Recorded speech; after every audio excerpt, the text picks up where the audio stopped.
야고보서 4장 6절 말씀 함께 읽겠습니다. 그러나 더욱 큰 은혜를 주시나니 그러므로 일렀으되 하나님이 교만한 자를 물리치시고 겸손한 자에게 은혜를 주신다 하였느니라. 아멘. 오늘은 은혜를 받는 비결 겸손이라는 제목으로 함께 말씀을 나누고자 합니다. 디모데후서 3장 1절과 2절에 보면 이런 말씀이 있습니다. 너는 이것을 알라. 말세에 고통하는 때가 이르러 사람들이 자기를 사랑하며 돈을 사랑하며 자랑하며 교만하며. 여러분, 말세의 특징 중에 하나가 무엇입니까? 교만하다라는 거예요. 사람들이 교만하며. 그 외에도 여러분 여러 가지 특징들을 보세요. 다 지금의 모습, 지금 현 시대의 모습과 똑같지 않습니까? 사람들이 자기를 사랑합니다. 자기를 사랑해요. 자기 애라고 말하죠. 그러면서 이제 다 긍정적인 표현으로 말하지만 사실상 이기적이라는 거예요. 자기만을 사랑한다는 거죠. 그리고 돈 사랑하는 거 어마어마하죠. 그리고 교만하며 비방하며 부모를 거역하며. 여러분, 참 이 시대가 부모님께 잘 순종하지 않는 시대예요. 그래도 우리 어른 세대는 정상적으로 자녀가 순종한 건 아니지만 그래도 유교 문화나 이런 것이 있어서 그래도 어린아이들이 부모님이나 또 어른들의 말씀에 토를 달고 그런 건 잘 없죠.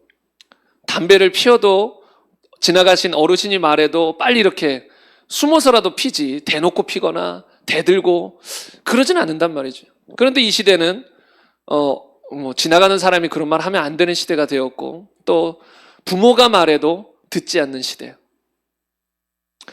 마귀가 다 그렇게 만들어 나가는 거예요. 여러분, 여기에 말세에 고통하는 때가 이르러 사람들이 이런 모습을 보이는 건 영적으로 보면 마귀가 다 그렇게 만든 거예요. 저절로 저렇게 되는 게 아니라 마귀가 이기적으로 만들고 돈을 사랑하게 만들고 교만하게 만들고 비방하게 만들고 부모 거역하게 만들고. 여러분, 어린애들 때부터 벌써 여러 가지 뽀로로나 무슨 여러 가지 만화 같은 거, 요새도 짱구 같은 걸 애들이 보는지는 모르겠는데 그런 것들을 저도 어릴 때 짱구는 별로 재미가 없었던 것 같아요. 그거 왜 보나 그랬던 것 같아요. 근데 이제 그런 만화들을 보면 어떻게 됩니까? 그 안에 청개구리 또는 부모님께 불순종하는 내용이 많이 들어가요. 뽀로로 같은 거, 그런 것도 제 아들도 몇 번 틀어줘 봤는데 저 아내도 그렇고 저도 그렇고 야 이게 뭐야 뭐 이상한 말들이 나오니까 어린애가 보는 프로그램인데도 막 예를 들어 부모님이 뭐 당근 먹으라면 싫은데 막 뭐 이런 거 아니 그런 프로그램을 막 애들이 보면 대번 따라합니다. 대번 그런 것들이 흡수돼요. 그래도 되는 줄 알고. 그러니까 벌써 미디어부터가 그런 사단이 장악해서 어릴 때부터 부모님께 불순종하는 걸 가르쳐 버리는 거예요. 부모님께 불순종하면 어떻게 돼요? 가정이 무너져요. 가정이 하나님 뜻대로 못 씁니다. 하나님 뜻대로 쓰는 가정은 철저히 자녀는 부모님에게 순종해야 해. 주 안에서 순종해야 돼. 그런데 그게 다 무너져 버려요. 사단이 노리는 것 중에 1차적인 게 뭐냐면 가정 무너뜨리기예요. 가정. 그리고 가정이 무너지면 교회는 무너져요. 왜? 교회는 가정이 모인 거니까 가정을 노립니다. 가정이 영적으로 무너져 버리게 만듭니다. 그래서 저는 이제 막 그런 걸 보면서 야, 이거 좀 크리스천들 중에 진짜 제대로 된 어떤 그런 영상이나 어떤 문화 사역을 좀 해줄 수 있는 분이 참 있으면 좋겠다. 그 어린아이들 어떤 책 같은 걸 보여주려고 해도 야, 이게 어린아이가 막 진짜 갓난아이가 보는 건데도 야, 이게 약간씩 조금 그림체도 약간 좀 그렇고 글도 약간 좀 그렇고 그런 것들이 막 보여요. 그러니까 정말로 뭔가 좀 믿음의 어떤 크리스천들, 그쪽에 어떤 달란트와 사명이 있는 분들은 진짜 제대로 된 어떤 교육을 할 수 있는 어떤 그런 책이나 영상이나 이런 것들이 좀 나오면 좋겠다라는 생각도 들어요. 왜냐면 크리스천들이 저와 같은 생각을 하는 사람이 저만 있지는 않을 거란 말이에요. 또 다른 친실한 크리스천들도 자녀들에게 뭔가를 가르치고 싶고 뭐 교육하고 싶어도 그런 어떤 자료들을 구하려고 하는데 야, 이게 쉽지가 않아요. 쉽지가 않아요. 제대로 된 어떤 하나님의 말씀의 가치관에 입각해서 애들을 가르치고 하는 어떤 이런 부분들, 참 그런 것이 저도 부모가 돼 보니까 이런 것들에 눈이 가더라고요. 아, 이게 참 그렇다. 아무튼 이 귀신이, 마귀가 이 세상을 이런 식으로 계속해서 만들어 나갑니다. 그 중에 하나가 뭐냐면 사람들을 계속해서 교만하게 만드는 거예요. 교만하게 만드는. 여러분 지금 이 시대에 정말 많은 사람들이 하나님을 무시하고 조롱합니다. 제가 보진 않았지만 들었어요. 파리 올림픽 엄청났다면서요. 그 개막식 때 막 하나님을 모독하는 내용이 어마어마하게 들어갔다고. 보신 분들 계시나요? 전 이제 듣기만 했는데 어마어마했다고, 상상 초월할 정도로. 야, 올림픽인데 왜 그런 걸 할까? 그러니까 사람들의 마음에 하나님을 적대시하는, 하나님을 모독하는 마음들, 교만한 마음들을 계속 집어넣는 거예요, 마귀가. 그리고 뭐 최후의 만찬, 그림, 뭐 그것도 뭐 패러디해가지고 뭐 했다고. 맞아요? 야, 굳이 왜 거기 올림픽에서 그런 거래요? 올림픽 운동 열심히 하는 올림픽에서 왜 굳이 그런 거래요? 근데 이제 그런 것까지 들어서 마귀는 마귀의 문화로 세상을 만들어가요. 지금 세상의 문화는 거의 다 마귀에게 잡혔습니다. 그래서 여러분, 우리 그리스도인들도 좀 이제 각 분야에서 좀 일어나야 돼요. 좀 미디어계에서도 좀 뛰어난 사람들이, 거룩과 순결을 가지고 재능을 가진 사람들이 일어나서 좀 장악해 나가야 되는데 사단에게 너무 많이 밀렸어요. 미디어계도. 근데 이제 뭐 기본적으로 전 세계의 과반수의 과반수 이상이 예수님을 믿지 않기 때문에 당연히 그런 문화가 크게 이렇게 전 세계를 뒤덮고 있지만, 그래도 믿는 사람들이 좀 깨어서 각 분야에서, 각 영역에서 빛을 발해야 되는데, 아니 여러분, 미디어계에 예수님 믿는 사람 아예 없는 건 아니잖아요. 있잖아요, 중간중간. 또 겉으로 드러난 건 많지만 실제로 거듭난 사람은 그거보단 당연히 적어요. 연예인들도 막 수상소감하면은 뭐 하나님께 영광 뭐 하지만 실제로 그 중에 얼마나 거듭났을지는 몰라요. 근데 진짜 거듭난 사람들도 당연히 있겠죠. 그럼 그런 분들이 좀 그 영역에서 빛을 발해야 되는데, 세상 구조 속에서 파묻혀서 빛을 발하지 못하고 어떤 거룩과 순결의 어떤 미디어 이런 것들을 만들어내지 못하고 좀 묻히는 경우들이 많지 않나. 그래서 여러분, 이런 것도 우리 하나의 기도 제목이 돼야 돼요. 금요일 날 우리가 무엇을 기도해야 되는가, 이런 설교를 나눴어요. 이걸 잘 모르면 그냥 기도를 해봤자 내 기도, 뭐 가정 기도, 교회 기도, 뭐 요 정도 하면 그나마 다행인데, 어떤 사람들은 몰라서 그냥 내 기도만 하는 사람들도 있겠죠. 자신의 기도만. 아니면 이제 거듭나지 않은 불신자 크리스천이라서, 불신자 가짜 크리스천이라서 자기 기도만 하던가. 근데 이제 무엇을 기도해야 되는지 성경에 보면 많이 나오거든요. 그것 중에 하나가 뭐냐면 나라의 임금들, 지금 말로 하면 대통령, 높은 지위에 있는 국회의원들, 또 미디어나 뭐 정치계나 뭐 언론, 뭐 이렇게 교육, 문화, 예술, 그 영역에서 높은 사람들, 그런 사람들을 위해서 우리가 기도해야 되거든요. 그래야 우리 나라가 평안하며, 그래야 우리 다음 세대가 평안하게 신앙생활을 할 수도 있습니다. 경건하고 평안하게. 그래서 우리가 기도를 해야 된다는 거죠. 그래서 이 시대는 정말 교만하여서 하나님을 무시하고 조롱하는 시대입니다. 그리고 하나님의 형상을 따라 지음받은 사람들을 서로 무시하며 상대방을 깔아뭉개는, 또는 상대방보다 자신을 높이는 시대가 지금이에요. 여러분, 그것 중에 하나가 대표적으로 보여주는 게 아니라 간단하죠. 욕. 초등학교 때부터 벌써 욕 배우잖아요. 욕이라는 것 자체가 벌써 하나님의 형상대로 지음받은 상대방을 욕하는 거잖아요. 깔아뭉개는 거예요. 절대로 하나님은 욕하는 걸 원하지 않습니다. 절대로. 그런데 어린아이들 때부터 벌써 욕을 배워요. 벌써 사람을 존중하는 것을 못 배워요. 하나님의 형상을 따라 지음받은 상대방을 존중하는 걸 배우는 게 아니라 벌써 상대방을 비하하고 놀리고 깔아뭉개는 걸 초등학교 때부터 배워요. 더 나아가서 유치원 때부터 배우죠. 여러분, 그것이 다 교만함이요, 하나님을 모르는 사람들의 특징이라는 것이에요.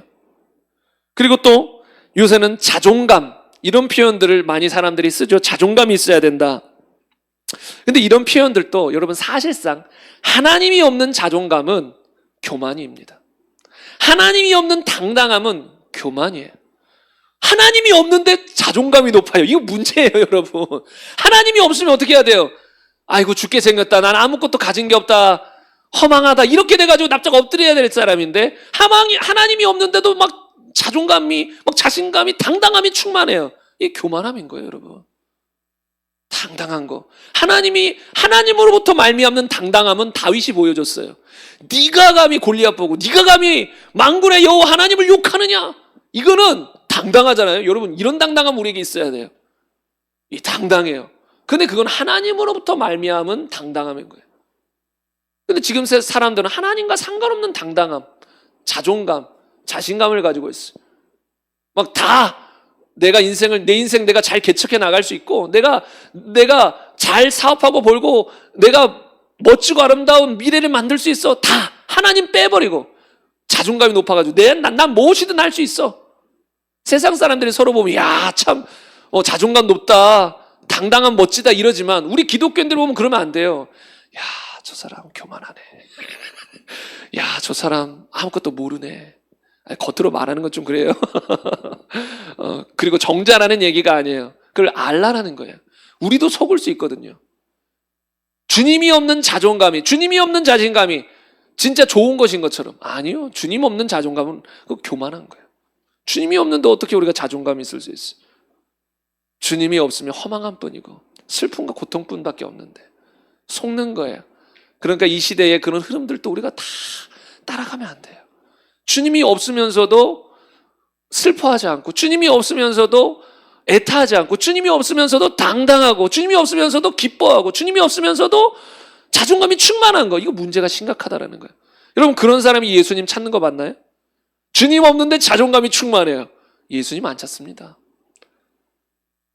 오히려 자기가 뭔가 없다, 뭔가 부족하다, 나는 뭔가 허망하다, 이런 걸 깨달아야 뭔가 그래도 좀 주님 앞에 마음을 열 가능성이 있는데, 자존감이 충만하고 주님 없어도 나는 내 인생 잘 살 수 있어, 이런 사람들은 주님을 찾지 않지요. 아무튼 이 시대가 이렇게 교만한 시대다. 그런데 성경은 이 교만에 대해서 어마어마하게 경고합니다. 잠언 16장 18절에 보면 교만은 패망의 선봉이요 거만한 마음은 넘어짐의 앞잠이니라. 그냥 넘어지고 싶다, 패망하고 싶다, 망하고 싶다, 지옥 가고 싶다, 간단해요. 교만하면 돼요. 교만하면 무조건 패망하고 교만하면 무조건 망합니다. 또 잠언 11장 2절에 보면 교만이 오면 욕도 오거니와 겸손한 자에게는 지혜가 있느니라. 잠언 13장 10절에 보면 교만에서는 다툼만 일어날 뿐이라 권면을 듣는 자는 지혜가 있느니라. 야고보서 4장 6절에 보면 그러나 더욱 큰 은혜를 주시나니 그러므로 일렀으되 하나님이 교만한 자를 물리치시고 겸손한 자에게 은혜를 주신다 하였느니라. 베드로전서 5장 5절도 젊은 자들아 이와 같이 장로들에게 순종하고 다 서로 겸손으로 허리를 동이라. 하나님은 교만한 자를 대적하시되 겸손한 자들에게는 은혜를 주시느니라. 물론 이런 건 나중에 기회가 되면 더 설명할 거예요. 젊은 자들은 성도들을 얘기하는 거고, 문맥적으로 보면 장로들은 그때 당시에 목회자들을 얘기하는 거예요. 왜냐하면 그때 당시에 목회자들은 이런 신학교나 이런 개념이 없었어요. 그래서 그 각 교회에 좀 나이가 있으신 분들을 지도자로 세웠거든요. 그래서 젊은 성도들은 나이가 있으신 지도자들에게 순종하라라는 거예요. 그리고 다 서로 겸손으로 허리를 동이라. 이건 성도들 간에 서로 겸손으로 허리를 두르라. 이건 종이 두르는 어떤 이런 게 있거든요. 그러니까 종처럼 서로를 섬기라는 거예요. 그걸 말하면서 하나님은 교만한 자를 대적하시되 겸손한 자들에게 은혜를 주신다. 그래서 여러분, 뭐 이런 건 오늘 깊이 할 얘기는 아니지만 정말 하나님의 은혜를 잘 받는 사람들의 특징은 겸손이에요. 근데 여기서의 겸손은 뭐예요? 목회자에게 순종 또는 성도들 간의 겸손으로 섬기는 것. 이런 사람을 여기서 겸손한 자라고 하는 거예요. 여기서는. 그러니까 이런 사람들에게 하나님은 은혜를 베푸십니다. 그래서 여러분, 저도 부족한 저의 말을 잘 듣고 따르는 사람들은 그런 것들을 봐요. 하나님의 은혜가 임하는, 예상치 못한 은혜가 임하고 치유가 임하고 변화가 임하는. 그러니까 그게 뭐냐면 막 어마어마한 세계적인 목사님들의 말에만 순종하는 게 아니라 저같이 부족하지만 그래도 하나님이 쓰신다면 그 목사님도 쓰시기 때문에 하나님께서 말씀하시는 그런 목사님의 말씀을 겸손하게 받아들이고 순종하면 그런 사람들에게 은혜가 부어지기 시작하는 거예요. 은혜가 부어지기 시작하는 거예요. 그래서 여러분, 성경은 겸손한 자에게 은혜를 주시고 반대로 교만한 자는 물리쳐 버립니다. 다른 말로 대적한다라는 거예요. 그래서 여러분, 이런 말씀들을 여러분 정말 깊이 있게 새겨야 됩니다. 하나님은 교만한 사람을 철저하게 물리치고 하나님은 겸손한 사람을 찾고 겸손한 사람을 원하고 겸손한 사람을 가까이 하십니다. 교만한 사람은 멀리 하십니다. 대적하십니다. 왜? 그 교만은 마귀하고 똑같거든요. 하나님이 마귀를 가까이 하실까요? 마귀야 와라 놀러와 천국에. 하나님은 마귀를 가까이 하지 않습니다. 마귀를 대적하십니다. 근데 마귀의 핵심은 뭐예요? 교만이에요. 하나님처럼 되고자 하는. 그러니까 교만한 사람도 마귀처럼 하나님이 멀리 하시는 거예요. 똑같아요. 중심은 마귀하고 똑같은 거예요. 겉만 다르지. 그러니까 교만한 사람은 하나님은 대적하시고 물리치십니다. 그러니까 여러분, 신앙생활에서 믿음과 사랑 너무 중요해요. 동시에 겸손도 너무 중요합니다.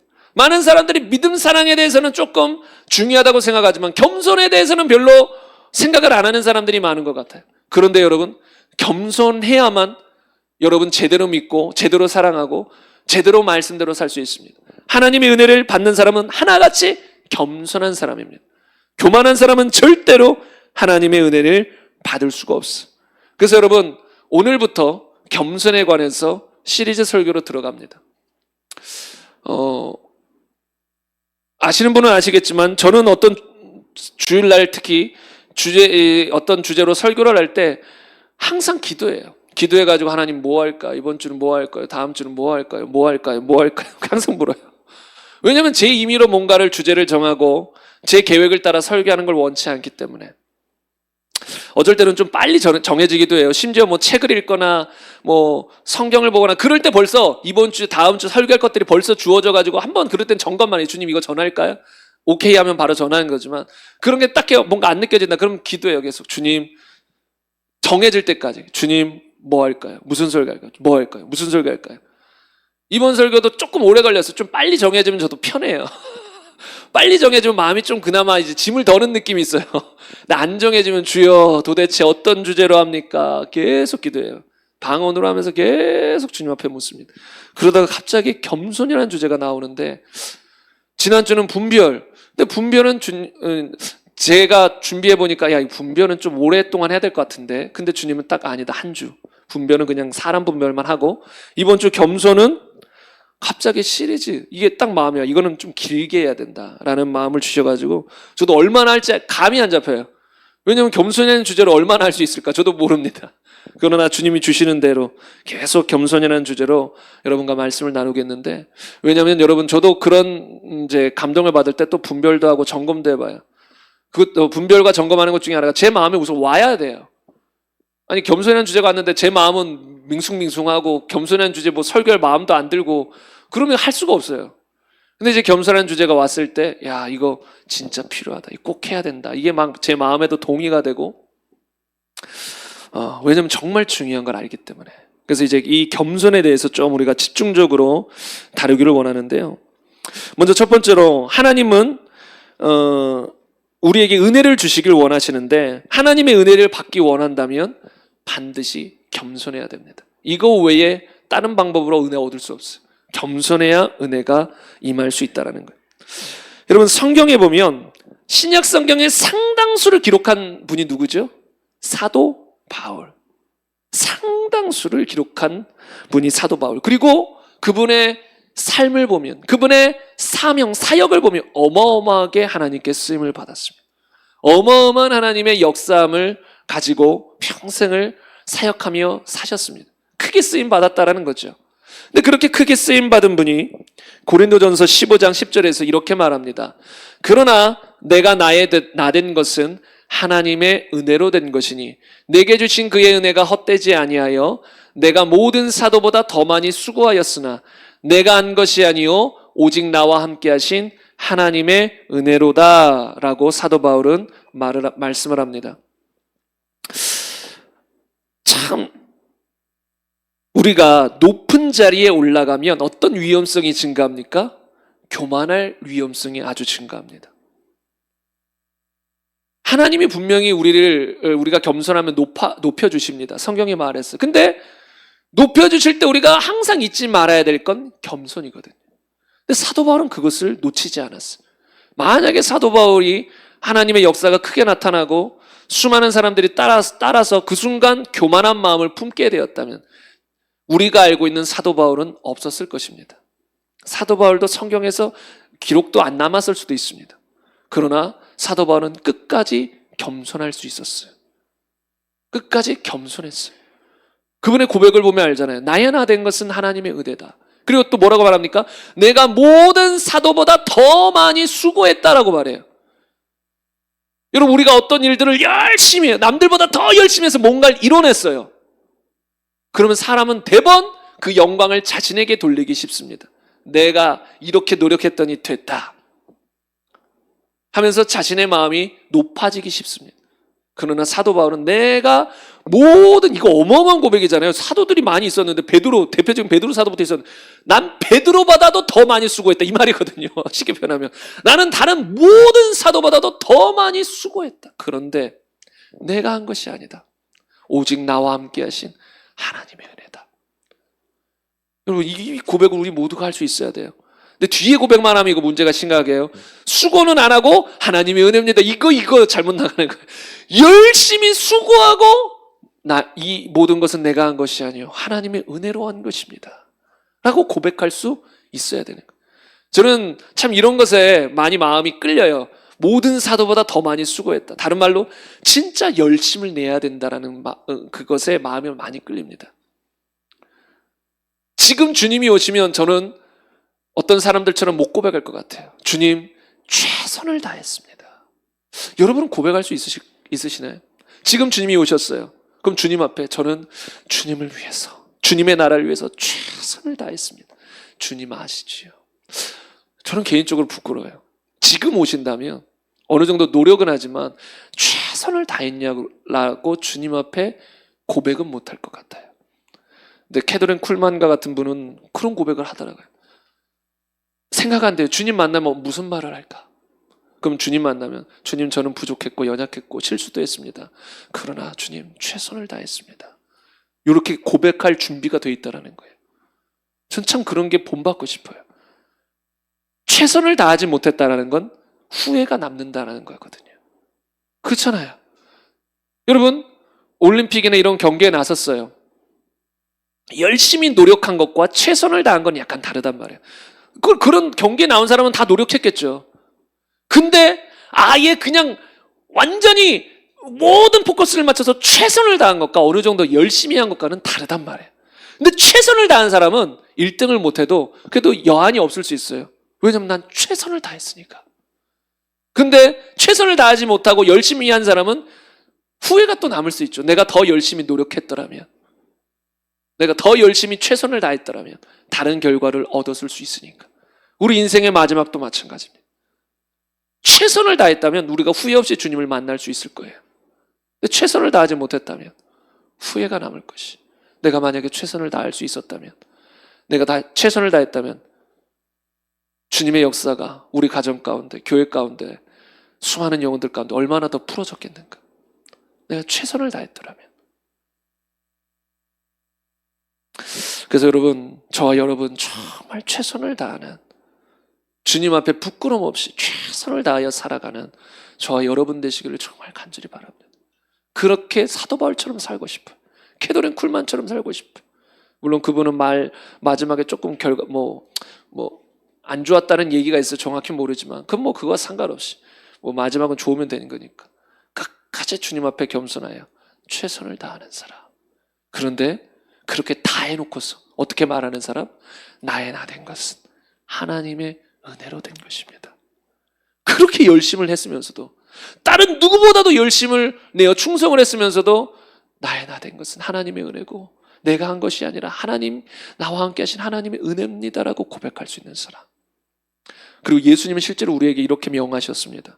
너희가 충성을 다한 뒤에 마지막 날에 무엇라 말해야겠느냐. 무엇라 말하라고 주님은 명하셨죠? 할 일을 했을 뿐입니다. 주님, 나는 무익한 종입니다. 할 일을 했을 뿐입니다. 여러분, 사도 바울이 열심히 충성한 게 그냥 할 일을 한 거예요. 주님의 종으로서, 주님의 사도로서 명하신 걸 한 거는 잘한 게 아니에요. 어떤 면에서는. 주님은 또 잘하셨다 칭찬하시겠지만 어떤 면에서는 당연한 거예요. 맡겨진 걸 그냥 한 거예요. 종이 그냥 맡긴 걸 했는데, 종이 예를 들어 집안일을 해야 돼요. 집안일을 다 해놓고 주인님 칭찬해 주세요. 주인님 나 잘했죠? 뭐 그냥 그런 뭐 관계가 된다면 그렇게 뭐 말할 수도 있겠지만 기본적으로 종은 그냥 할 일을 한 거예요. 그게 해야 되는 게 아니에요. 그러니까 해서 뭐가 특별히 잘난 게 아니라 해야 될 일을 한 거예요. 우리가 주님께 충성하는 건 잘난 게 아닙니다. 해야 될 일을 했을 뿐인 거예요. 우리 마지막 날에 반드시 주님 앞에 이렇게 고백할 수 있어요. 근데 그런 고백은 어디서 나와요? 나의 나 된 것은 다 하나님의 은혜입니다. 나와 함께 하신 하나님의 은혜입니다. 이런 고백을 할 수 있는 사람이 그런 고백도 할 수 있는 거예요. 그냥 할 일을 했을 뿐입니다. 주님, 나는 무익한 종이에요. 그냥 주님의 은혜로 그냥 할 일을 했을 뿐입니다. 그렇게 우리는 고백할 수 있어야 되는 거예요. 여러분, 이것을 놓쳐버리는 순간 저와 여러분은 변질되고 타락되는 거예요. 하나님께 크게 쓰임받은 사람도 말년이 안 좋은 이유는 뭐 여러 가지가 있을 수 있겠지만 가장 핵심은 교만해서 그렇습니다. 교만. 아주 어마어마하게 하나님께 쓰임받은 존재도 교만하면 끝납니다. 천사가 그걸 잘 보여줬잖아요. 여러분, 원래 루시퍼는 루시엘로 아주 귀한 존귀한 천사예요. 여러분, 어마어마하게 아름다운 천사입니다. 그런데 딱 교만하자 바로 하나님에게서 쫓겨납니다. 바로 변질되고 타락하는 거예요. 이 교만함이 무서운 거예요, 여러분. 그래서 우리는 언제나 내가 이 세상 가운데 주님이 높여주셔서 정말 막 어마어마하게 높은 사람이 된다 할지라도 주님, 난 아무것도 아니에요. 하나님의 은혜로 된 거예요. 하나님 그냥 흙덩어리 피조물에 불과합니다. 다 주님의 은혜입니다. 주님께 영광 돌립니다. 주님 감사합니다. 그러니까 립 서비스 하면 안 돼요. 이거 교회 안에서 이런 립 서비스가 성행합니다. 주님께 영광 립 서비스 하는 사람 아마 많을걸요. 주님께 영광 돌립니다. 진짜 돌릴까요? 진짜 돌리는 사람도 있겠지만 제가 봤을 때 많은 사람들은 립 서비스이지 않나. 다 하니까. 그리고 또 그걸 뭐 내가 받기엔 좀 부끄러우니까 그냥 하나님께 영광 돌립니다. 그게 아니라 진짜 내가 나 된 것은 하나님의 은혜인 걸 알고 이 영광은 전혀 내 거 아닙니다. 주님이 하셨죠. 주님께 영광 돌립니다. 저는 아무것도 아닙니다. 전 캐더린 쿨만 그분의 책을 읽으면서 이제 좀 걸릴 부분도 있지만 참 도전받는 게 뭐냐면 이분은 참 겸손하신 분 같아요. 어마어마한 기적들을 일으키면서도 뭐라고 고백하냐면 나는 아무것도 아닙니다. 나는 치유의 능력 없습니다. 그래서 나는 전적으로 성령님을 의지합니다. 나는 지금까지 수천 번 죽었습니다. 오늘 강단에 올라오면서도 죽었습니다. 그렇게 고백하시더라고요. 그것도 수없이 강조하더라고요. 계속 진심으로. 정말로 나는 자기 자신은 그렇게 생각한다고. 그러니까 하나님이 그런 사람을 쓰시는 거예요. 이건 진짜로 우리는 아무것도 아닌 거예요. 주님의 은혜가 없으면 여러분 숨도 못 쉽니다. 심장도 못 뜁니다. 무슨 뇌로 뭐 생각할 수도 없습니다. 이게 다 그냥 주님의 은혜예요, 여러분. 모든 게 거기서부터. 그래서 여러분 사도 바울처럼 이렇게 우리는 이렇게 하나님의 은혜로 살고 있다는 걸 알아야 돼요. 은혜라는 건 원어를 보면 호의나 친절도 의미합니다. 호의. 하나님의 호의, 친절. 다른 말로 은혜가 없었다면 사도 바울은 구원도 못 받았을 겁니다. 사도 바울이 뭐라고 고백하냐면 내가 전에 핍박자요 박해자였는데 내가 이렇게 은혜를 받은 이유는 내가 그때는 모르고 그랬기 때문이다. 어떻게 보면 악랄한 죄인이에요. 그리스도인들을 핍박하는 악랄한 죄인이었는데 그런 사람에게 하나님은 호의를 베푸신 거예요. 은혜를 베푸신 거예요. 왜요? 몰라서. 모르고 그런 짓을 하니까 은혜를 베풀 수 있었다는 거예요. 그래서 뭘 받았습니까? 구원을 받았죠. 사도 바울이 구원받을 수 있었던 건 은혜를 받았기 때문에 구원을 받을 수 있었던 겁니다. 그래서 여러분, 저나 여러분이나 구원을 받을 수 있는 길은 은혜밖에 없습니다. 구원을 받을 수 있는 길은 좀 더 정확하게 표현하면 예수님의 피밖에 없습니다. 예수님의 피 외에는 우리 죄를 사할 것이 없습니다. 근데 그 피는 오직 은혜로밖에 주어지지 않습니다. 이거는 값없는 선물 또는 값없는 친절로만 주어지는 거예요. 호의로만. 왜요? 예수님의 피를 돈 주고 살 수 없잖아요. 하나님 아들의 피인데 뭐 전 세계 모든 금은 보화를 준다고 한들 살 수 있나요? 못 사요. 가치가 달라요. 가치가 달라요. 아예. 우리가 열심히 순종하고 선한 일 한다고 그거 가지고 예수님의 피를 살 수 있나요? 못 사요. 선행으로도 못 삽니다. 그러니까 주님은 값없이 주는 거예요. 은혜로, 그래서 은혜로 구원을 받는다로 그래서 표현하는 거예요. 그러나 여기서 오해하지 말아야 될 건, 제가 누차 강조하지만 여러분은 다 아실 거예요. 누차 강조하지만 값없이 은혜로 주시는데 아무에게나 주시지 않는다라는 거예요. 사람들이 착각해요. 값없는 선물이라니까 아무나 받는 줄 알아요. 여러분, 선물이라는 것 자체가 값없이 주는 거잖아요. 여러분, 선물 줄 때 돈 받고 주면 그게 선물인가요? 친구 생일인데 선물 딱 주면서 야, 이거 얼마짜리야? 5만 원짜리야. 5만 원 줘. 여러분, 그건 선물이 아니란 말이에요. 값없이 주는 게 선물이죠. 그런데 아무에게나 안 줘요, 여러분. 여러분 뭐 지나가는 사람 아무나 보고 선물 주나요? 아니잖아요. 아는 지인들, 그리고 그들이 어떤 생일이나 뭐가 있을 때 선물을 주는 거 아닙니까? 그런 것처럼 선물이라고 다 준다는 개념이 아니에요. 분명히 구원은 선물이지만 다 준다는 게 아니라, 다 주고 싶긴 하지만 다 준다는 게 아니라 조건을 제시했어요. 너희가 회개하고 예수님을 임금과 구주로 믿는다면, 너희가 너 자신을 부인하고 십자가 지고 따른다면, 그런 사람에게 내가 대가를 바라지 않고, 내가 뭐 대가를 지불할 수가 없으니까, 대가를, 예수님의 피에 대해 대가 지불할 사람이 어디 있어요? 선행으로, 돈으로, 그 어떤 것으로도 대가 못 지불해요. 그러니까 내가 값없이 내가 그런 사람에게 구원의 선물을, 예수님의 피의 선물을 주겠다. 회개하고 나를 믿는 사람, 회개하고 나의 말씀을 따르는 사람, 자기 자신을 부인하고 십자가 지고 나를 따라오려고 결단하는 사람들, 그런 사람에게 내가 값없이 예수님의 피를 주겠다. 그게 은혜란 말이지요.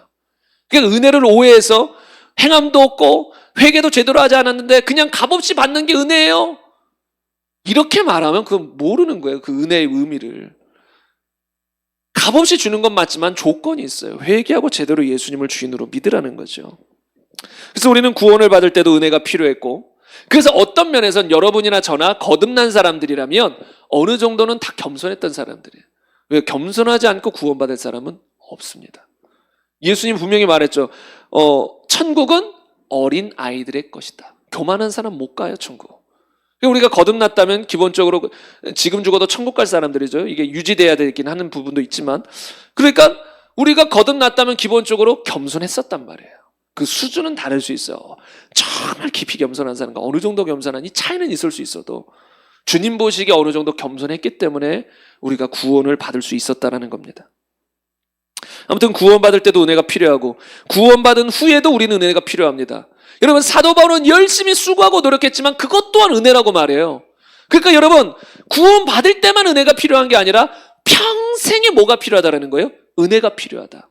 그리고 은혜의 대표적인 분은, 우리에게 은혜를 베푸시는 대표적인 분은 누구예요? 지금 성령님이십니다. 여러분, 성령님도 여러분 돈 주고 사신 분 없죠.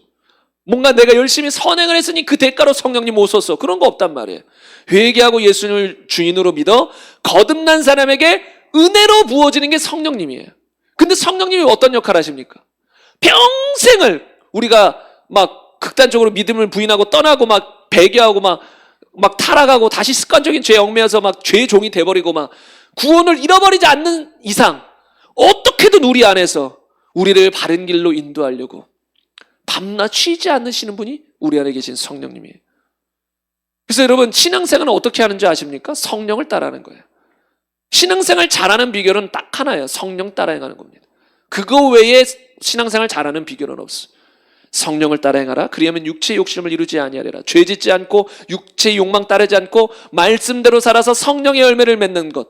방법은 단 하나, 성령님을 따라 행하는 것. 성령님을 환영하고 성령님께 동의하고 성령님께 굴복하여 성령님의 인도를 따라 살아가는 것. 여러분, 이게 뭡니까? 은혜예요. 왜요? 성령님이 우리 안에 오신 것도 값없이 오셨어요. 또 우리 안에서 우리를 위해서 막 책망하고 바르게 하고 또 바른 길로 인도하고 계속해서 우리를 돕는 것도 은혜 아니에요? 값없이 하잖아요. 성령님이 시급 받으시는 거 한번 들어봤나요? 우리 안에서 시급 받으면, 월급 받으면서 한 달에 얼마 받으시면서 내가 한 달 동안 너를 위해 열심히 너를 돕겠다. 월급 안 받아요, 성령님은. 값없이. 누가 성령님께 월급을 드리겠습니까? 누가 성령님께 만족을 드리겠습니까? 우리의 어떤 가진 것으로. 그런 이제 돈이나 그런 것처럼 뭘 드릴 수 있는 게 없단 말이죠. 그래서 성령님도 값없이 은혜로 우리를 도우십니다. 그래서 신앙생활의 승패는 어디에 달렸는지 아세요? 성령님을 따라 사느냐 못 사느냐, 거기에 달렸어요, 여러분. 성령님을 따라 살면 하나님의 아들, 성령님을 따라 살지 않으면 불신자. 딱 성경은 그렇게 구분해요. 하나님의 로마서에 보면 무릇 하나님의 영으로 인도함을 받는 그들이 곧 하나님의 자녀들이다. 하나님의 영으로 인도함을 받지 않는다. 하나님 자녀 아니라는 거예요. 그렇기 때문에 여러분, 구원받은 것도 구원받고 성령님을 따라 살아서 신앙생활에 승리할 수 있는 힘을 얻은 것도 다 하나님의 은혜다라는 것입니다. 그래서 여러분, 우리에게는 은혜가 필요하다라는 거예요. 절대적으로 우리에게 필요한 게 은혜예요. 구원받을 때만 필요한 게 아니라 매일매일 신앙생활하면서도 성령으로부터 주어지는 도우심이, 은혜가 매일매일 필요한 게 우리입니다. 그러므로 여러분, 기도하셔야 된다고 계속 말씀드리는 거예요. 여러분, 한 주간 기도하는 사람 어떠셨나요? 여러분, 정말 기도하셔야 돼요. 여러분, 겸손한 사람은 나 자신의 그 연약함을 아는 사람이에요. 하나님의 은혜가 없이는 못 산다는 걸 아는 사람이에요. 하나님의 은혜가 없이는 오늘도 타락할 수 있는 존재라는 걸 아는 사람이에요. 그러면 어떻게 돼요? 엎드릴 수밖에 없어요. 왜? 하나님의 도우심 없는데 어떻게 살아요? 그거 얻으려면 기도해야 되거든요. 기도해야 주님이 시험 들지 않는다고 했단 말이에요. 그런데 여러분, 이런 은혜, 우리에게 너무 절대적으로 중요한 은혜를 받기 위해서 필수 조건은 겸손이라는 거예요. 겸손. 잠언 3장 34절 말씀 우리 한번 보겠습니다. 진실로 그는 거만한 자를 비웃으시며 겸손한 자에게 은혜를 베푸시나니. 야고보서 4장 6절에 보면 그러나 더욱 큰 은혜를 주시나니 그러므로 일렀으되 하나님이 교만한 자를 물리치시고 겸손한 자에게 은혜를 주신다 하였느니라. 베드로전서 5장 5절도 다시 보면 젊은 자들아 이와 같이 장로들에게 순종하고 다 서로 겸손으로 허리를 동이라. 하나님은 교만한 자를 대적하시되 겸손한 자들에게 은혜를 주시느니라. 여러분, 우리에게 절대적으로 필요한 은혜는 누구에게 주신다고 했어요? 겸손한 자들. 여러분, 우리는 말씀을 많이 읽는 거 좋습니다. 너무 중요해요. 말씀을 가까이 해야 돼요. 기도 많이 하는 건 너무 필수적입니다. 너무 중요합니다. 또 열심을 내어 주를 위해 살아가는 거, 이것도 필수예요. 어떤 사람은 방향이 더 중요하다고 하지만 저는 어느 순간부터 생각이 바뀌더라고요. 방향만 중요하다고 말해서는 안 된다. 방향과 열심이 다 같이 있어야지.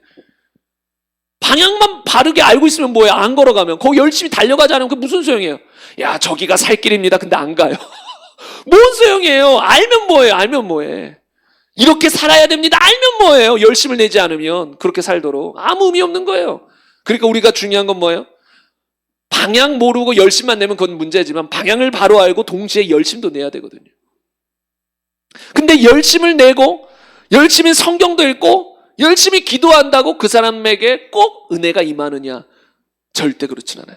은혜가 임하기 위해서 성경도 보고 기도도 열심히 하고 열심히 충성하는 게 다 필요합니다. 주님의 은혜를 풍성히 받고 누리기 위해서 필요합니다. 그러나 그것만 가지고는 안 된단 말이에요. 교만한 사람도 열심히 기도할 수 있고 교만한 사람도 열심히 성경 볼 수 있어요. 교만한 사람도 열심을 낼 수 있습니다. 서기관과 바리새인도 얼마나 열심을 냅니까? 하나님을 위해서 얼마나 열심을 낸다고 합니까? 아무 은혜도 임하지 않습니다. 여러분, 겸손하여 성경을 보고 겸손하게 기도하고 겸손하게 열심을 낼 때 그런 사람에게 하나님의 은혜가 쏟아지는 거예요. 어떤 목사님의 설교를 들어보니까 기독교인들은 교만한 사람은 거의 없다는 식으로 말씀하더라고요. 동의가 전혀 안 돼요. 제 스스로도 교만이 올라올 때가 있는 걸 아는데 야, 기독교인들 중에 교만한 사람이 거의 없고 너무 겸손해서 문제다식으로 말씀하시더라고요. 그러니까 너무 겸손한 걸 뭐라고 하냐면 자기 비하다. 그러니까 주님이 주셔서 할 수 있는데도 아유 못해요 너무 자신을 낮추는 거, 이게 자기 비하. 너무 겸손한 게 문제지 교만한 사람은 별로 없는 것으로 말합니다. 그러나 여러분도 아실 거예요. 실제적으로 보면 그건 아니에요. 교회 안에도 겉으로는 모르죠. 그리고 가장 잘 살펴보는 거 자기 보면 돼요. 자기의 과거를 한번 살펴보면 교만할 때가 내가 없었는가? 그럼 쫙 나온단 말이에요. 그것만 봐도 누구나 교회 안에서도 교만할 수 있고 교만의 위험성이 많구나를 알 수 있단 말이죠. 그러면 이렇게 교만하고서 뭔가 하나님께 구한다면, 은혜를 구한다면 그건 아무 소용이 없어요. 여러분, 성경에 보면 지식이 사람을 교만한다고 했어요. 또 어떤 사람들 공부 안 하면서 이런 걸 써먹어요. 지식이 교만하게 한다 하면서 이제 뭔가 공부를 안 하고, 여러분 그건 잘못 써먹는 거예요. 성경을 그런 식으로 써먹으면 안 돼요. 열심히 성경도 연구하고 배우고 또 각자의 삶에서 필요한 부분들을 열심히 배우고 해야지 막 탱작탱작하면서 지식은 교만한 거야. 책 안 읽어. 저거 읽으면 교만해져. 여러분 이건 잘못된 거죠. 책 많이 읽으시면 좋습니다. 분별해서만 읽는다면. 그런데 사실은 사실이에요. 지식을 우리가 막 얻지 않고 바보가 될 필요는 없지만 지식을 얻어야 되지만 지식을 얻으면 얻을수록 위험성이 증가돼요. 여러분 여러분이나 저나 우리는 하나님께 다 크게 쓰임받고 하나님이 제한 없이 사용할 수 있는 통로가 돼야 되잖아요. 근데 하나님이 크게 쓰시는 통로가 될수록 뭐가 증가해요? 교만의 위험성이 증가는 해요.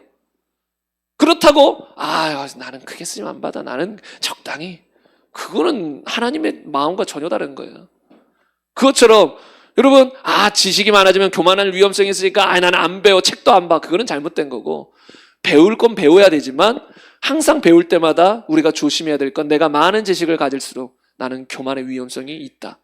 그것을 빨리 알고 조심할 수 있어야 돼요. 근데 이거를 조심 못하니까 어떻게 해요? 공부 많이 한 사람들이 이상하게 되는 거예요. 성경의 학자들이 보통 쓴 게 주석인데 주석 같은 걸 보면 많은 사람 깨어있는 사람들은 그래 이거 틀린 게 너무 많다 주석 안에. 근데 유명한 학자들도 있지 훌륭한 학자들도 있지만 그 학자들 중에 또 많은 실수를 범하고 잘못 성경을 해석하는 경우가 진짜 많아요. 아니 공부를 그렇게 많이 했는데 사실상 또 공부를 그렇게 많이 안 했을 수도 있어요. 이게 왜 이런 말 하냐면 여러분 뭐 박사학위 있다 뭐 박사다 뭐 학자다. 제가 봤을 때 진짜 백이 학자님들 계실 수 있어요. 진짜 저분은 어마어마하다. 진짜 훌륭하다. 진짜 자기 분야에 탁월하게 열심히 공부하셨구나. 근데요 박사는 박사고 학자는 학자인데 그러지 못한 경우도 많아요. 오히려 그 분야에 관심이 있어서 책 100권 읽은 사람이 더 똑똑해요. 더 잘 알아요. 박사님들도 학자님들도 그 분야에 책 100권도 안 읽었을 수도 있어요. 그런데 이제 아무튼 열심히 공부한 학자일지라도 성경을 제대로 모를 수 있어요. 왜 그럴까요? 교만하면 그래요. 어린아이와 같이 안 되면 절대 성경을 모릅니다. 왜요? 주님은 어린아이 같은 사람들의 눈을 열어주셔서 제대로 보게 해주신다고 했어요. 교만한 자들의 눈은 가리신다고 했어요. 그러니까 공부를 많이 해도 교만하면 못 봐요. 여러분 이럴 수 있어요. 여러분 옛날에 그 소돔과 고모라 땅에 보면 천사들이 사람의 모습, 남자의 모습으로 나타났고 그걸 그 주민들이 발견하고 롯의 집으로 들어가죠. 그래가지고 어떻게 했나요? 들어가려고 하면서 어떻게 했나요? 동성애를 하려고 했어. 그 천사들을 이 남성의 모습으로 오니까 그 남성들이 어린아이부터 노인에 이르기까지 다 진짜 도시 전체가 동성애에 물든 거예요. 어린아이부터 노인에 이르기까지 와가지고 저 사람들과 상관할 거다. 동성애 할 거다. 데려와라 천사들. 천사들인지 모르고 그 사람들 남자들 데리고 와라. 그랬더니 결국은 천사들이 그들의 눈을 쳐서 어떻게 됩니까? 더듬거리면서 아예 집도 제대로 문이 앞에 있는데도 문을 못 발견해요. 그러니까 그게 이런 영적인 눈도 유사한 거예요. 성경을 그토록 파는데 어린아이가 봐도 있네? 이런 뜻이네 아는데 성경을 백독한 사람도 못 봐요 그걸. 이게 말이 안 되는데 그래요. 이게 신비예요. 그게 신비라는 거예요.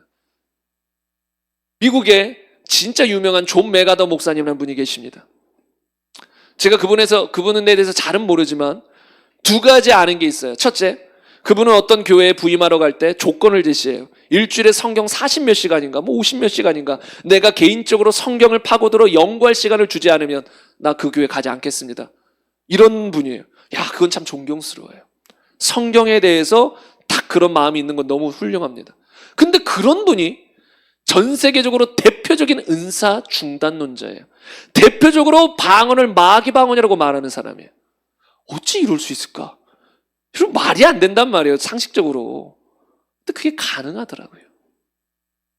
그러니까 이게 그토록 성경을 파고 성경을 사랑한다고 해도 눈이 안 열리면 못 봐요. 못 봐요.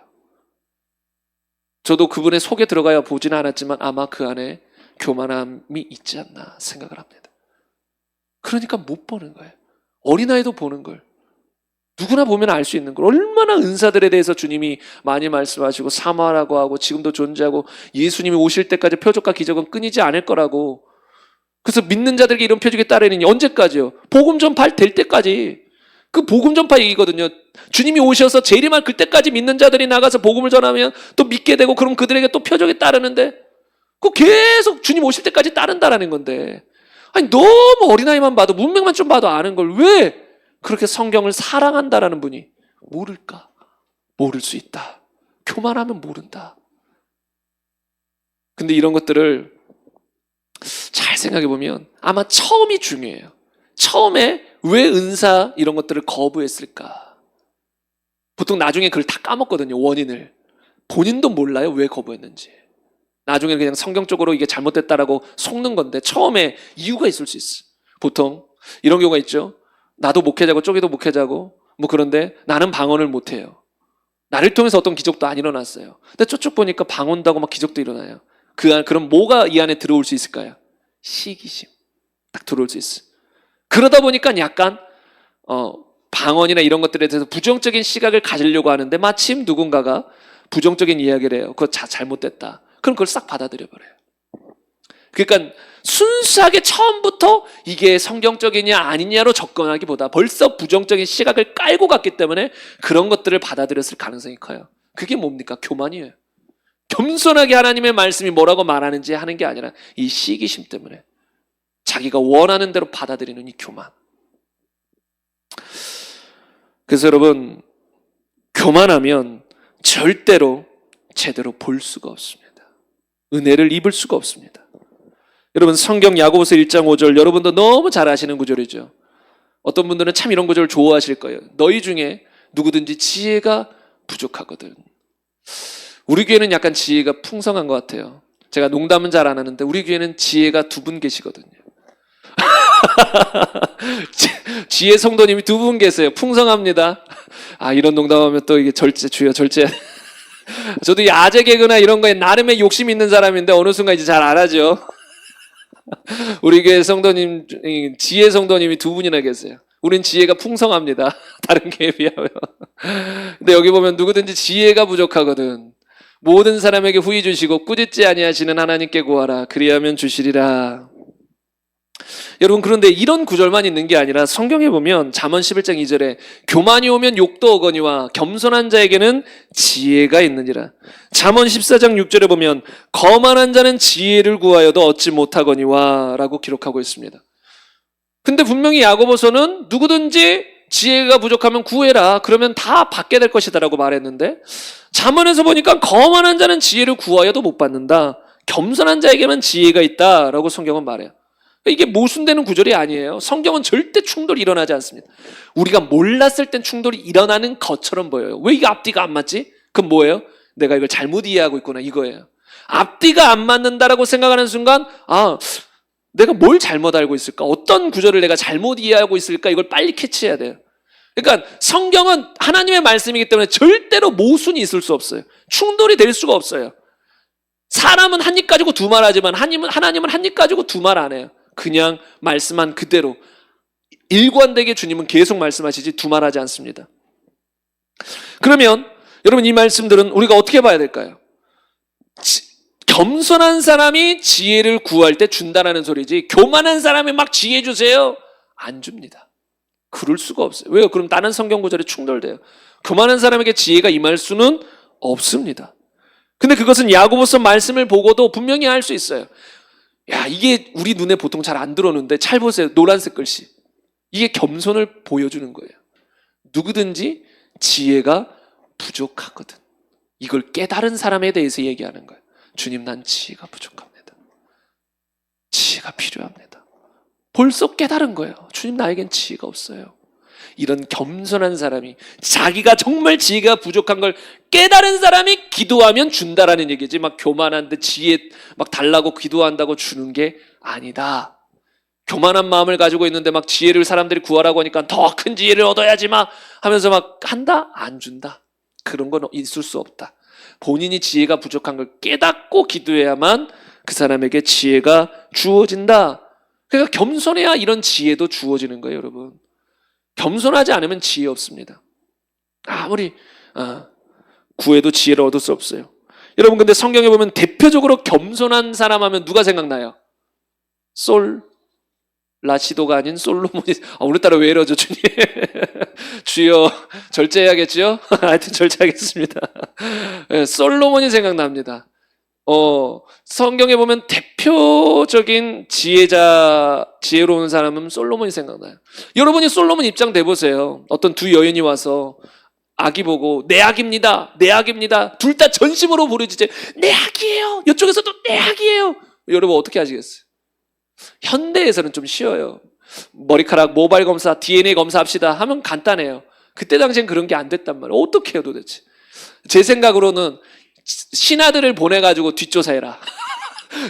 그 가족들, 친척들, 뭐 지인들 다 물어보면 누군지 알 수 있잖아요. 배가 불러 있으니까. 저는 그냥 그 정도 생각하지 않았을까. 그래서 솔로몬은 뭐라고 판결을 내립니까? 그러십니까? 아기를 그럼 반으로 잘라서 반반 가져가십시오. 그랬더니 어떤 결과가 벌어지죠? 진짜 어머니가 아기를 포기해요. 저 가짜 엄마에게 아기를 주더라도 아기를 죽이고 싶지 않은 거예요. 근데 그 마음을, 그런 것들을 솔로몬이 미리 간파하고 있어요. 엄마도 아닌데 솔로몬이 여자도 아닌데 그런 어머니의 그 마음을 간파한 거예요. 그리고 잘라라.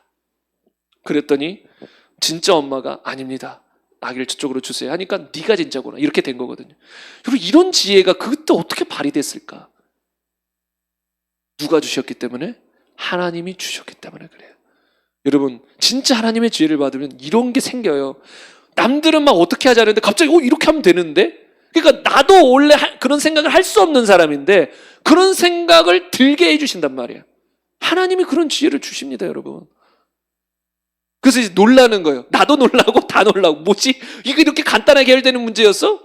어떻게 보면 그 솔로몬 예도 어떻게 보면 간단한 거예요. 뭐 결과를 듣고 우리는 간단한 얘기 같지만 그 결과를 모르는 상태에서는 어떻게 해야 되지? 고민거리란 말이에요.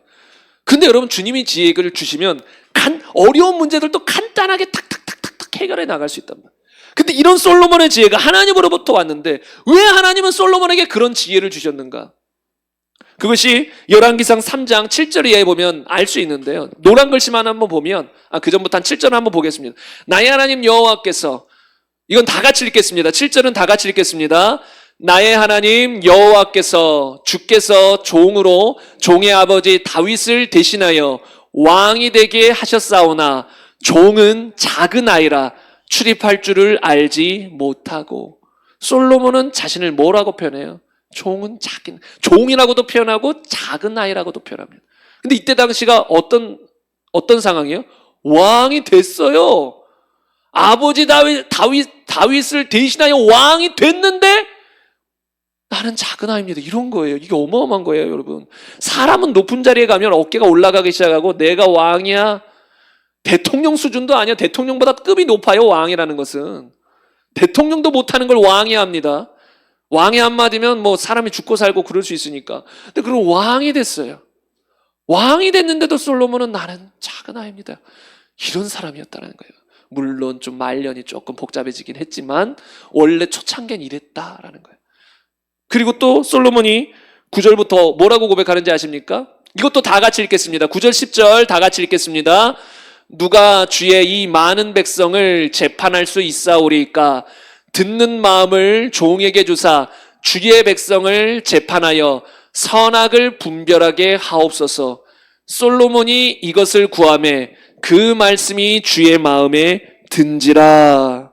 그래서 하나님께서 솔로몬이 구하지도 않은 부귀와 영광까지도 더해 주셔버린 거예요. 이 솔로몬의 기도가 마음에 드신 거예요. 근데 왜 솔로몬의 기도가 마음에 드셨을까요? 솔로몬의 겸손을 받기 때문에. 만약에 솔로몬이 주님 이제 왕이 됐어요. 감사합니다. 내가 왕으로서 해야 되니까 돈 더 주시고 더 권세 주시고 막 이런 식으로 기도했다면 하나님 마음에 만약에 안 들었을 수 있어요. 그런데도 솔로몬이 자신을 아이라 표현하고 주님 나는 이 백성들 재판할 지혜도 없습니다. 지혜 주세요. 듣는 마음을 주셔서 주의 백성 잘 재판하게 도와주세요. 왕이 됐으면서도 난 작은 아이고 재판할 수 있는 지혜도 없는 사람이라는 걸 인정한 거예요. 그러니까 하나님의 마음에 합한 거예요. 그 말씀이, 그 기도가 주님의 마음에 든 거예요. 그래서 솔로몬에게 전무후무한 어마어마한 지혜와 부귀 영화까지 누릴 수 있도록 하나님이 쏟아 부어주신 거예요. 근데 저는 이런 역사가 지금 이 시대에도 동일하게 일어난다고 봅니다. 여러분도 이런 걸 따라하는 건 아무 의미 없어요. 나도 솔로몬처럼 따라해봐야지. 아무 의미 없어요. 진짜 그런 마음이냐 이거예요. 진짜 주님 앞에서 작은 아이라는 마음을 가지냐. 진짜 나는 주님의 지혜가 없으면 못합니다 주님. 이런 겸손한 마음이 있느냐. 그러면서 주님 앞에 구하느냐. 그러면 주님이 솔로몬에게 주셨던 것처럼 여러분과 저에게도 지혜를 주실 겁니다. 부귀영화도 주실 것입니다. 하나님은 그런 분이시니까 겸손한 자에게 주시는 거예요.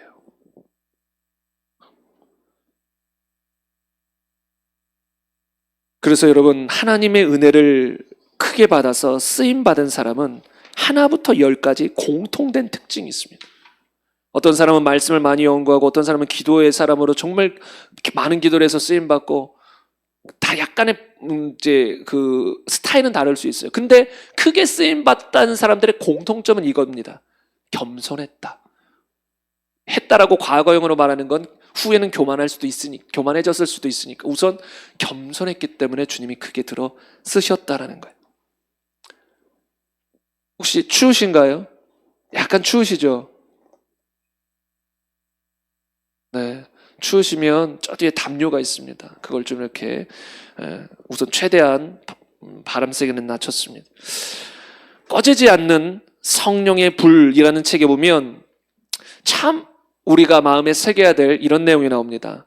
하나님께서 나를 세우신 후 어느 날 아침 성령께서 나에게 강권적으로 임하셔서 다음과 같이 말씀하셨습니다. 잘 들으세요. 이렇게 말씀하셨습니다. 만약에 네가 충분하게 작기만 하다면 내가 너와 모든 것을 함께 하겠다. 이것을 반대로 생각하면 하나님의 모든 것으로 우리와 함께하고 있지 못하다라는 거예요. 성경에 보면 하나님의 모든 충만하신 것으로 너희에게 충만하게 되기를 원한다라는 기도 내용이 있거든요. 근데 그 말 자체를 보면 그리스도인일지라도 하나님의 모든 충만한 것으로 충만하지 못하다라는 거예요. 근데 그 하나님의 모든 충만하신 것으로 충만하게 되려면 내가 지극히 작아져야 돼요. 지극히 겸손해야 돼요. 그래야만 하나님이 제한 없이 우리 안에서 역사하실 수 있습니다. 여러분, 한번 여러분에게 질문하고 싶습니다. 여러분은 모든 영역에서 주님을 인정하십니까? 여러분, 이게 쉬운 게 아니에요. 말이 쉽지. 삶에서 여러 가지 내가 막 원하고 바라고 내가 공부하고 내 생각, 판단 이런 것들이 있는데 그 모든 순간에도 아니요, 주님, 나의 판단보다 나의 지식보다 나의 결단보다 주님의 의지가, 주님의 판단이 옳습니다. 항상 주님을 인정하시면서 사냐라는 거죠. 그게 겸손이잖아요. 근데 이게 쉽지 않거든요. 막 예를 들어 뭔가를 하면 꼭 막 사람들도 공부도 많이 하고 사람들이 뭐 저거 하면 될 것 같아요. 막 해보고 싶어요. 근데 뭔가 기도하면 아닌 것 같아요. 근데도 너무 내가 지금 모든 걸 따져봤는데 이것만 하면 무조건 잘 될 것 같은 거예요. 그때도 주님을 인정할 수 있겠냐라는 거예요. 그때도 주님이 말씀하시면 네, 안 하겠습니다. 딴 거 하겠습니다. 그런 상황에서도 주님을 인정할 수 있는 사람이 겸손한 사람이에요. 그리고 그런 사람이 은혜를 받고 주님의 도우심을 받을 수 있어요. 여러분, 주님의 도우심을 받는 건 어떻게 보면 정말 쉽습니다. 겸손하면 돼요. 어린아이가 되면 돼요. 그럼 주님이 여러분의 삶의 모든 영역에서 충만하게 일하실 수 있어요. 근데 그렇게 충만하게 일하지 못하는 이유는 뭐예요? 우리가 충분히 겸손하지 않다. 어떤 부분에서는 겸손하더라도 또 다른 부분에서는 순간 교만하다. 주님을 인정하지 않고 내 뜻대로 행한다. 그러니까 주님이 충분하게 우리의 삶에 역사하실 수가 없다라는 거예요. 그리고 이 책에서 이어서 이렇게 말합니다. 작아지려고 하는, 참으로 아무것도 아닌 것이 되려고 하는 그 마음이, 그것이 내 마음에 임했습니다. 그러나 주님께서 나를 통해 일하시도록 낮은 상태를 유지하는 것은 참으로 힘든 것이었습니다. 주님은 나 자신의 눈에 내가 작아 보이고 내가 참으로 그분의 발 아래서 겸손할 때 진정 나를 사용하셨습니다. 겸손할 때 주님이 자신을 사용한 걸 알지만 그 겸손함을 유지하는 것이 참 힘들었다라는 고백인 거죠. 그런데 여러분, 겸손할 수 있어요. 겸손하면 살 수 있습니다. 그리고 그 겸손하게 살 때 주님은 우리의 삶 속에 큰 은혜를 베푸시기 시작합니다. 그래서 저는 저와 여러분에게 정말로 간절히 바라는 건 뭐냐면 우리 평생 겸손하자라는 거예요. 여러분 예배를 드리고 또 예배를 드리고 또 기도를 하고 또 성경을 봐도 여러분 은혜를 못 받는다. 그럼 여러분 빨리 돌아봐야 돼요. 물론 막 사꾼 좀 이렇게 세게 말하면 사꾼 그런 교회에 다니는데 은혜를 못 받는 거야 그렇다 쳐도 그래도 하나님이 역사하시는 교회에서 하나님의 말씀이 제대로 선포되는 교회에서 막 수없이 예배를 들어도 은혜를 못 받는다. 그러면 여러분 빨리 돌이켜봐야 돼요. 내가 교만한 건 아닌가? 여러분 겸손하면 심지어 사꾼 목사가 말을 해도 은혜를 받을 수도 있어요. 왜 사꾼 목사가 그래도 성경 구절은 읽을 거 아니에요. 그거 읽는 그 말씀 듣고도 막 눈물을 흘려버리고 은혜를 받을 수도 있는 거예요. 겸손하면. 옛날에 윤석철 목사가 그런 얘기 하더라고요. 그 산기도 갔다가 돌아오면 밑에서 이제 산 밑에 어떤 교회가 있었나 봐요. 그럼 거기서 보통 예배 드리고 가고 그랬나 봐요. 근데 그 목사님은 엄청 기도를 하거나 성경 말씀을 말씀을 잘 선포하고 그런 목사님은 아니었는데 그냥 성경 말씀을 읽어주고 말하면 막 눈물이 흐르고 막 은혜가 넘쳤다라는 거예요. 겸손하면 그렇게 됩니다. 겸손하면 그렇게 돼요. 겸손하면 바리새인이 얘기해도 은혜가 될 수도 있어요. 그러니까 바리새인이 변질시킨 이야기를 말한 것 갖고 은혜 되는 게 아니라 그냥 성경을 읽어줄 때 겸손한 사람은 그냥 하나님 말씀을 이상한 사람이 말해줘도 그거 가지고도 은혜를 받을 수도 있는 거예요. 겸손하면 그게 가능해집니다. 겸손하면. 그래서 여러분 진짜 겸손해야 저나 여러분이나 끝까지 믿음 지키고 승리할 수 있어요. 은혜 받을 수 있어요. 정말 주님의 은혜가 있어야 우리 힘 있지 않겠습니까? 은혜가 있어야 어둠을 물리치고 살 수 있지 않아요? 은혜가 있어야 질병도 물리치고 염려도 물리치고 죄악도 물리치고 은혜가 있어야 그게 가능한데 그래서 여러분의 얼굴에 미소가 가득하고 누가 여기 앞에서 한번 좀 보시면 미소가 가득해야 되는데 물론 심각한 얘기를 할 때는 그때 웃으면 좀 이상하죠. 심각한 얘기하는데 웃고 있으면 약간 그것도 이상할 수는 있어요. 근데 이제 기본적으로 우리가 삶 속에 미소가 있어야 되는데 그것도 은혜가 넘치면 가능해요, 여러분. 근데 내가 삶 속에 미소가 없다. 빨리 뭘 회복해야 돼요? 은혜를 회복해야 돼요. 은혜 받아야 된다. 내가 미소가 없다. 은혜 받을 때구나. 이거 빨리 알아야 돼. 은혜 더 받아야 된다. 근데 은혜 받으려면 어떻게 해야 돼요? 겸손해야 된다. 그리고 은혜는 한 번 받는다고 끝나는 게 아니다. 매일 필요하다. 만나처럼 매일 먹어야 되는 게 은혜다라는 거예요. 그럼 어떻게 해야 돼요? 매일 겸손해야 된다. 매일 주님 앞에 낮아져서 은혜를 구하면 매일 주님은 주신다. 제가 알기로는 주님이 만나를 주신 그 날들 중에 하루라도 빼먹은 적은 없어요. 어느 날 갑자기 오늘은 안 줄란다. 그런 거 없어요. 매일 주세요. 안식일 빼고 매일 주세요. 그것처럼 우리가 겸손하게만 한다면 하나님은 매일 빼먹지 않고 은혜를 부어주시는 분이에요. 근데 이제 막 은혜가 부어졌다 안 부어졌다 이거는 뭐냐면 하나님이 오락가락 하시는 게 아니라 우리가 교만했다 겸손했다 교만했다 겸손했다 우리가 오락가락 하는 경우가 우리가 오락가락 하는 경우지요. 그래서 여러분 겸손해야 하나님이 쓰시는 거예요. 그 캐더린 쿨만 여성 사역자분도 아까도 말씀드렸듯이 나에게는 아무 능력도 없습니다. 나에게는 치유의 능력도 없습니다. 그래서 전적으로 주님을 의지합니다. 나는 수천 번을 죽고 죽습니다. 이런 낮아짐이 있기 때문에 하나님이 그를 크게 쓰시는 거거든요. 그러니까 여러분도 저를 위해서 또 여러분 성도님들을 위해서 기도해야 될 기도 제목 중에 하나가 뭐예요? 겸손. 더욱더 겸손하게 하옵소서. 더욱더 낮아지게 하소서. 그래야 하나님의 은혜가 더 임하게 됩니다. 더 겸손할수록, 더 나를 포기하고 더 주님을 인정할수록, 더 전적으로 주님을 신뢰할수록. 성경에서도 보세요. 전심으로 나를 찾고 의지하는 자에게 내가 능력을 베푼다라고 했어요. 어느 정도 찾고 의지하는 거 의미 없어요. 큰 의미 없어요. 전심이 돼요. 주님, 나는 주님이 아니면 안 됩니다. 주님이 아니면 안 됩니다. 전심으로 주님을 찾고 전심으로 주님을 의지하여 살아가는 사람에게 주님은 그 크신 팔을 펼칩니다. 제한하는 능력을 부어버립니다. 전무후무한 지혜를 부어버립니다.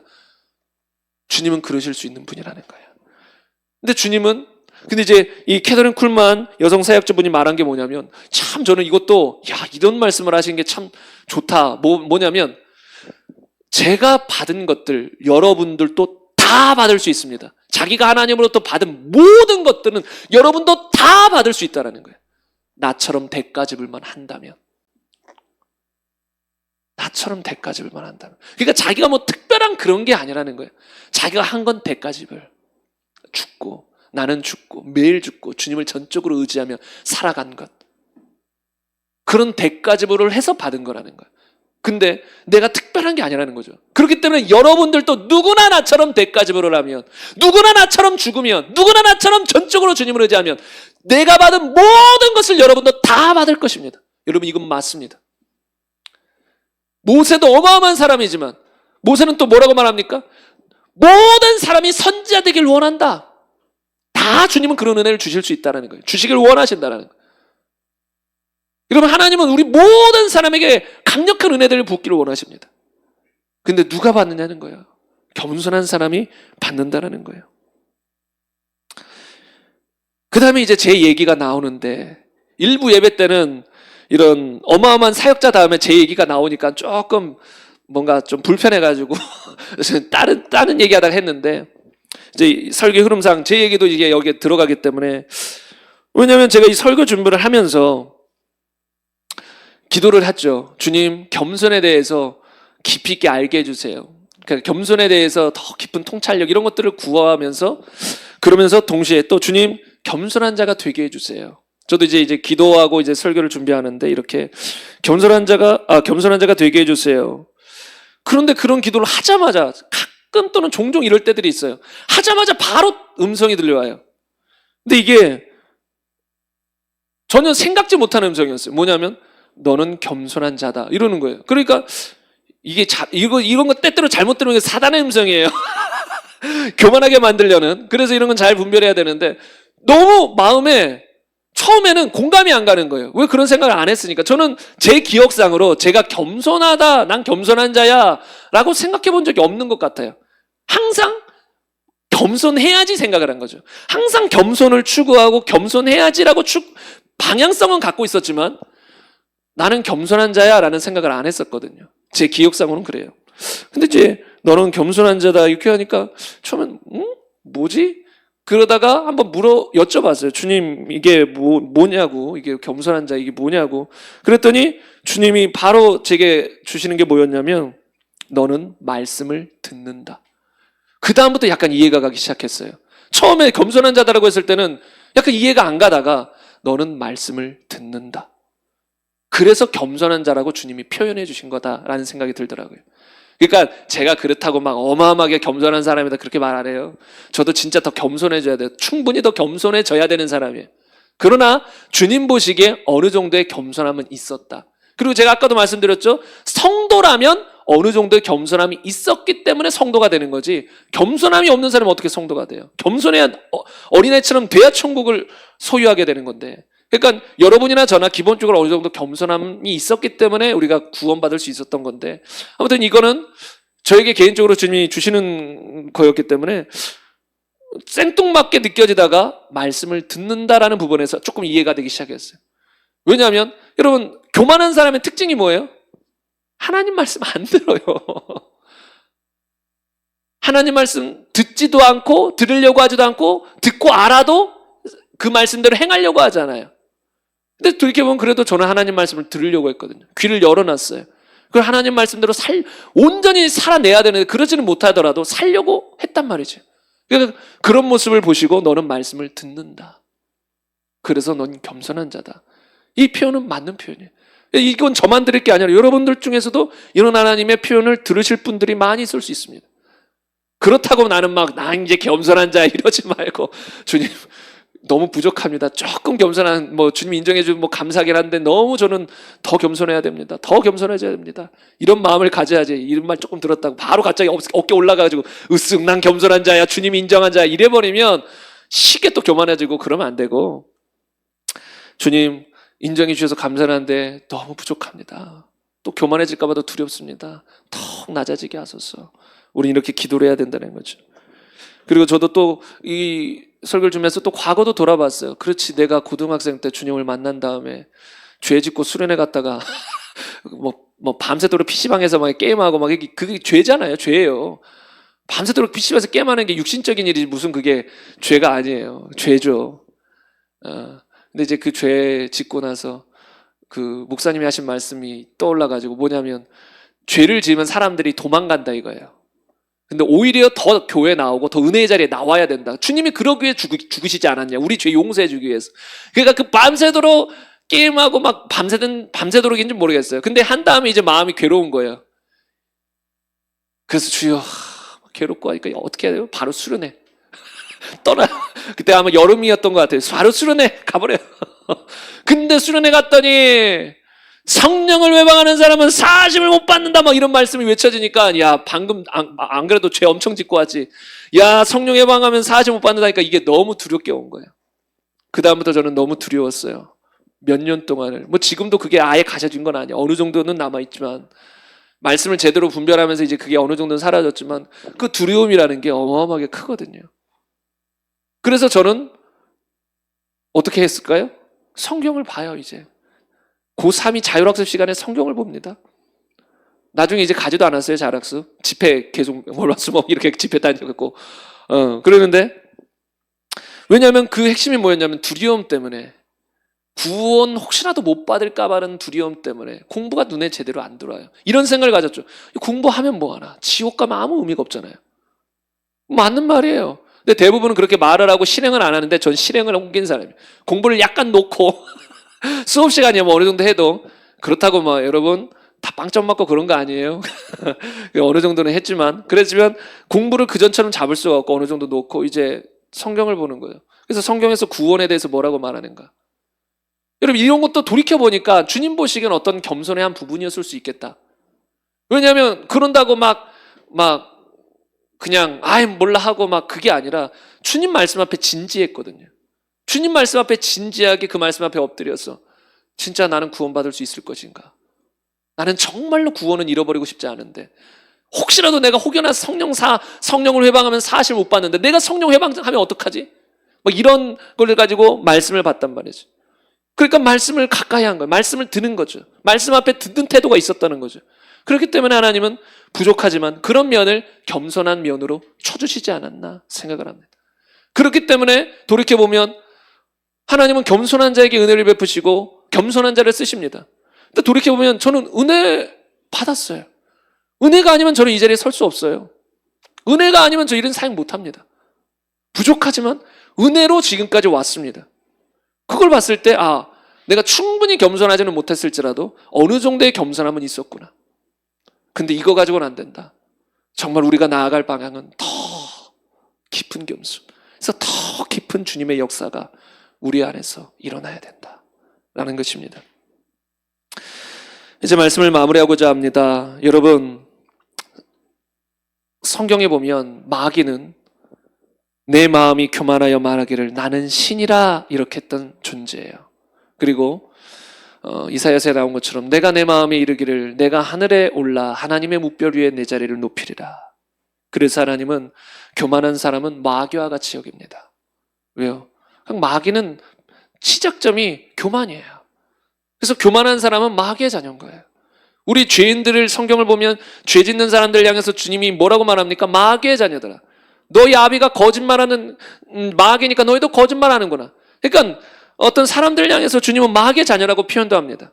여러분, 교만한 사람은 마귀의 자녀예요. 마귀가 교만한 존재예요. 마귀가 교만의 극치를 달리던 존재예요. 그러니까 우리가 교만하면 마귀하고 똑같이 보이는 거예요, 주님은. 그러면 그런 사람에게 은혜를 베풀 수 있나요? 하나님이 어디 마귀에게 은혜를 베풉니까? 대적하지. 그러니까 성경이 분명한 거예요. 정확한 거예요. 하나님은 교만한 자를 대적하신다. 대적하시는 겁니다. 그래서 여러분, 우리가 평생 저와 여러분이 하나님의 도우심, 호의, 친절, 은혜를 왕창 받고 매일매일 도우심, 영적인 부분, 신앙적인 부분, 또 삶의 여러 가지 물질적인 부분, 관계적인 부분, 모든 영역에 주님은 다 은혜를 베푸시고 호의를 베푸시고 도와주시는 분이에요. 성경에 보면 다 나옵니다. 근데 그 모든 도움을 받으려면 모든 순간에 모든 영역에서 여러분 낮아지십시오. 인간관계도 난 좀 인간관계 잘해 버리십시오. 주님, 전 인간관계도 제 힘만으로 안 돼요. 도와주세요. 낮아지십시오. 그럼 사랑하는 법을 배워서 인간관계를 제대로 배우게 될 겁니다. 제대로 된 인간관계는 사랑하는 법을 배워야 돼. 그래 돼야 진짜 제대로 된 인간관계. 물질적인 건 낮아지면 죄물 얻을 능력을 주십니다.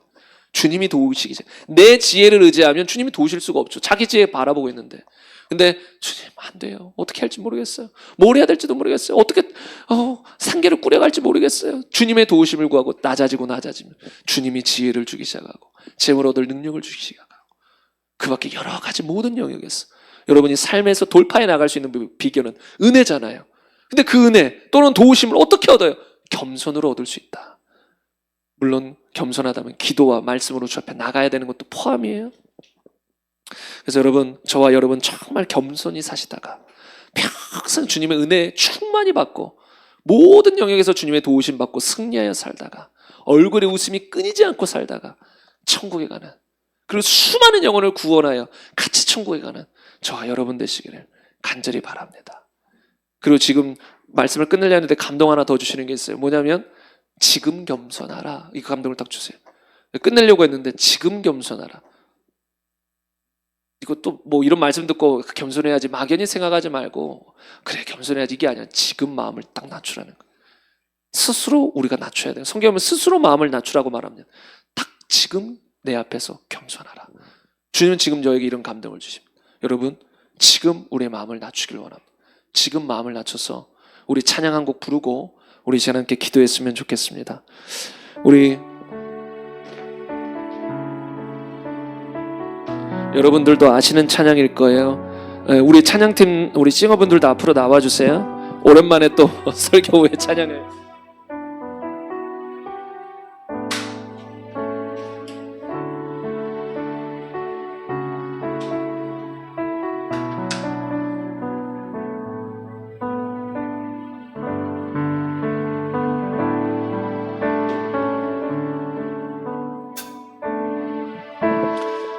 우리 시간 은혜 아니면 살아갈 수 없네. 우리 다 아는 찬양이죠.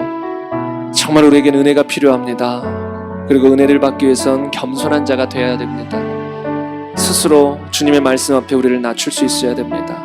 우리 이 찬양 부르면서 은혜를 사모하면서 정말 겸손한 마음으로 함께 고백하시겠습니다.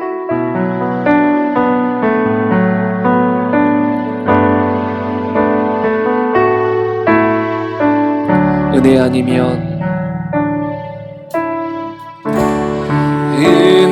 아니면 살아갈 수가 없네. 호흡마저도 다 주의 것이니 세상 평안과 위로 내게 없어. 예수 오직 예수뿐이네. 크신 계획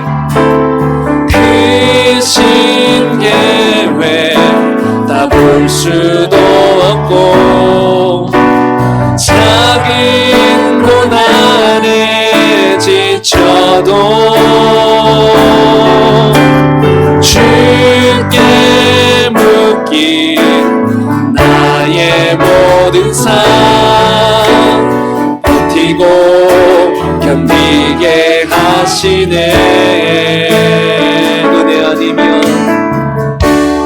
은혜 아니면 살아갈 수가 없네. 나의 모든 것 다 주께 맡기니 참된 평안과 위로 내게 주신 주 예수 오직 예수뿐이네. 크신 계획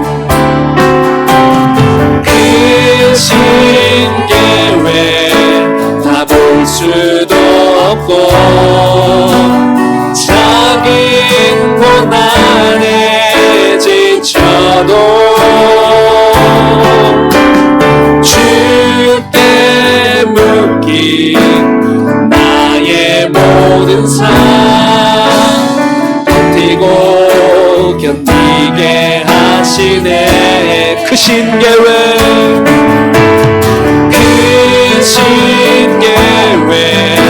다 볼 수도 없고 작은 고난에 지쳐도 주께 묶인 나